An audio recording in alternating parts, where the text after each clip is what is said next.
everyone, this is Dipanjali and I welcome you all on my YouTube channel Study Time Media। बच्चों हम लोग class 10th की physics का chapter first discuss कर रहे हैं, दैट इज इलेक्ट्रिसिटी। तो इलेक्ट्रिसिटी क्या है? Flow of charges.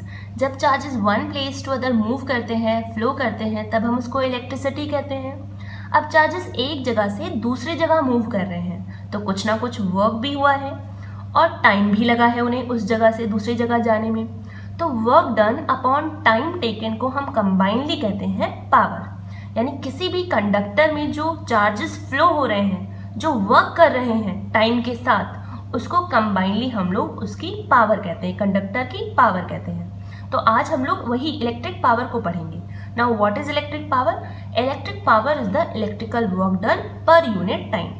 इसकी एक और डेफिनेशन हो सकती है, the rate of doing work is called power. यानी कोई भी अप्लायंस किसी टाइम में जो वर्क करता है चार्जेस को one place to other move कराने के लिए, उसी को ही पावर कहते हैं। फॉर्मूला अगर देखें तो power is equals to work done upon time taken, यानी P is equals to W/T। अब ये फॉर्मूला इंपॉर्टेंट है न्यूमेरिकल वगैरह सॉल्व करने के लिए। पावर की ऐसा यूनिट होती है वॉट, WA/T, और W से उसको सिंबलाइज किया जाता है। वर्क की यूनिट होती है जूल और टाइम की यूनिट होती है सेकेंड। तो इससे हम बोल सकते हैं 1 watt is equals to 1 joule पर 1 सेकेंड। अगर डेफिनेशन देखें 1 वॉट की, ये बहुत इंपॉर्टेंट है। जैसे 1 वॉट, 1 वोल्ट, 1 एम्पियर, जो हम लोग प्रीवियसली भी पढ़ चुके हैं, ये सारी ही डेफिनेशन बहुत इंपॉर्टेंट है। तो अगर 1 वॉट की बात करें, when 1 joule of work is done in 1 second then power is said to be 1 watt. तो ये बहुत इंपॉर्टेंट डेफिनेशन होती है। अब किसी भी वर्क को करने के लिए एनर्जी की रिक्वायरमेंट होती है और उतना ही वर्क हम कर पाते हैं जितनी एनर्जी हमारे अंदर स्टोर है। ऐसे ही सभी चीज़ों के लिए होता है। एग्जाम्पल, अगर हमें रन करना है, दौड़ना है, तो सबसे पहले तो हमें उसके लिए एनर्जी चाहिए और उतना ही हम लोग रन कर पाएंगे जितना कि हमारी बॉडी में एनर्जी है। तो ऐसे ही हम लोग एनर्जी के टर्म में पावर की भी डेफिनेशन दे सकते हैं। तो पावर इज इक्वल्स टू क्या हो जाएगा? Electrical energy consumed by an appliance upon time taking. यानी जितनी एनर्जी कंज्यूम होगी उतना ही वर्क होगा। तो वर्क डन की जगह हम लोग एनर्जी कंज्यूम्ड भी लिख सकते हैं और फॉर्मूला पूरा वैसे ही रहेगा। यूनिट भी वही रहेंगी, पावर की यूनिट वॉट, इलेक्ट्रिकल एनर्जी और वर्क डन दोनों की ही यूनिट जूल होती है और टाइम की यूनिट सेकेंड। तो कोई भी अप्लायंस जितनी एनर्जी को कंज्यूम करता है, जितनी इलेक्ट्रिकल एनर्जी कंज्यूम करेगा, उतना ही वर्क करता है, उतना ही charges one place to other move होंगे। नेक्स्ट हम लोग देख लेते हैं फॉर्मूला फॉर कैलकुलेटिंग पावर। यानी पावर को हम कैसे कैलकुलेट कर सकते हैं, अदर फॉर्मूले कौन कौन से होते हैं। तो अभी हम लोगों ने प्रीवियसली पढ़ा था ओम्स लॉ के बारे में, जिसके according V is equals to IR, यानी potential difference is equals to होता है करंट और रेजिस्टेंस के। तो अगर हमारे न्यूमेरिकल में ये वैल्यू दे रखी हो वोल्टेज की, करंट की और रेजिस्टेंस की, तो उस केस में हम पावर को कैसे कैलकुलेट करेंगे? तो इसलिए हम अलग अलग टर्म्स में कैलकुलेट करेंगे पावर को। जैसे फर्स्ट वोल्टेज और करंट के फॉर्म में, सेकंड करंट और रेजिस्टेंस के फॉर्म में, एंड थर्ड वोल्टेज और रेजिस्टेंस के फॉर्म में। तो अगर फर्स्ट की बात करें यानी वोल्टेज और करंट के फॉर्म में, तो अभी हम लोगों ने पढ़ा है पावर इज इक्वल्स टू क्या होता है? Work done upon time. Previously हम लोगों ने पढ़ा था वोल्टेज के बारे में, वोल्टेज इज इक्वल्स टू क्या होता है? W/Q। तो पोटेंशियल डिफरेंस में हमने क्या पढ़ा था? चार्जेस को फ्लो कराने के लिए जो वर्क किया जाता है उसी को हम वोल्टेज या पोटेंशियल डिफरेंस कहते हैं। यहाँ से अगर हम लोग वर्क को बाहर निकालें तो फॉर्मूला क्या हो जाएगा? V/Q। अब हम प्रीवियसली ये भी पढ़ चुके हैं कि करंट क्या होता है? Q/T, यानी T टाइम में फ्लो होने वाले चार्जेस को करंट कहते हैं। अभी हमने स्टार्टिंग में भी डिस्कस किया था कि इलेक्ट्रिसिटी या इलेक्ट्रिक करंट क्या होता है? Flow of charges. अब फ्लो हो रहे हैं तो किसी टाइम में फ्लो हो रहे हैं, तो अब हम उसको करंट कहेंगे। यहाँ से अगर हम Q को बाहर निकालें तो फॉर्मूला हो जाता है I/T। तो Q की वैल्यू तो हमारी ये आ गई है। अब ये जो वैल्यू है उसको हम इस फॉर्मूले में पुट करते हैं, यानी फॉर्मूला है W is equals to V/Q।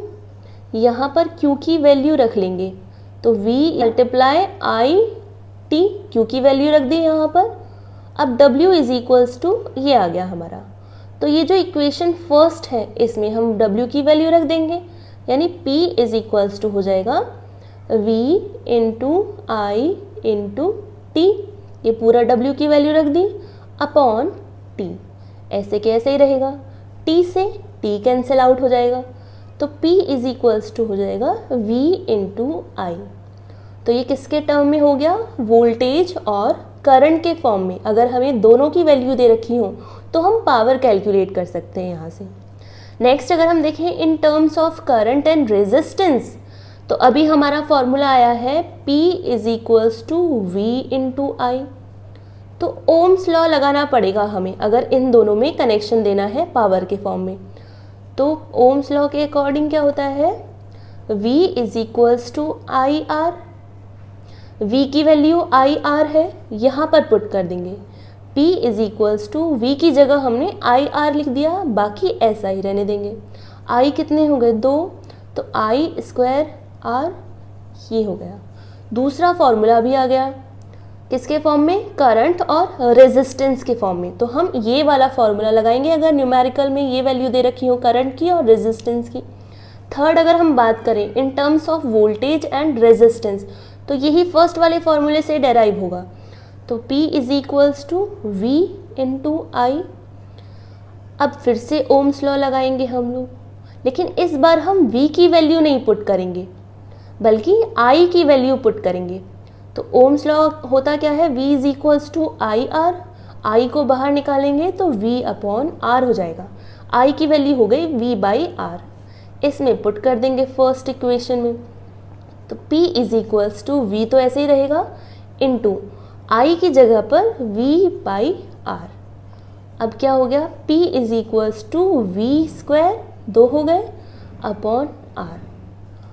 अब ये तीसरा फॉर्मूला होगा पावर को कैलकुलेट करने का। तो ये किसके टर्म में है, वोल्टेज और रेजिस्टेंस के टर्म में। तो अगर वैल्यूज़ अलग अलग दे रखी हों तो हम कोई भी फॉर्मूला लगाकर पावर को कैलकुलेट कर सकते हैं। तो अभी हम लोगों ने पावर के तीनों फॉर्मूले कैलकुलेट किए, एक वोल्टेज और करंट के टर्म में, दूसरा करंट और रेजिस्टेंस के टर्म में, और थर्ड वोल्टेज और रेजिस्टेंस के टर्म में। नेक्स्ट अगर हम देखें तो हमारे घरों में जो अप्लायंसेज होते हैं उन पर इस तरह से वैल्यू लिखी होती है, जैसे फ्रिज, कूलर, AC, बल्ब। तो अगर हम इसकी बात करें बल्ब की, तो यहाँ पर 60 वॉट और 220 वोल्ट लिखा हुआ है। इसका क्या मतलब है, 220 वोल्ट का तो मतलब समझ में आ रहा है कि दोनों पॉइंट्स के बीच में पोटेंशियल डिफरेंस है 220 वोल्ट का। But what about 60 what, 60 what का मतलब होता है कि ये बल्ब 60 जूल एनर्जी कंज्यूम करता है 1 सेकेंड में। तो जूल पर सेकेंड जो हमने अभी निकाला है वो किसकी वैल्यू होती है, पावर की। ठीक है, पावर इज इक्वल्स टू क्या होता है, W अपॉन T, यानी कि electrical energy consumed upon T।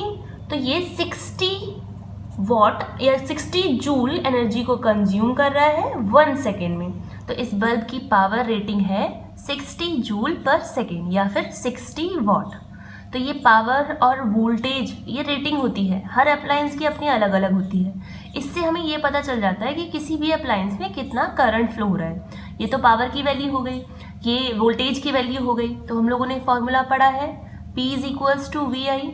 यहाँ पर हमें पावर पता है, वोल्टेज पता है, तो करंट की वैल्यू यहाँ से निकाली जा सकती है।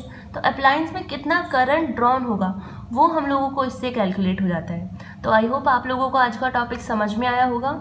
अगर टॉपिक से रिलेटिव या कैसे भी कोई प्रॉब्लम हो अब तक तो मुझे कमेंट बॉक्स में ज़रूर बताएं।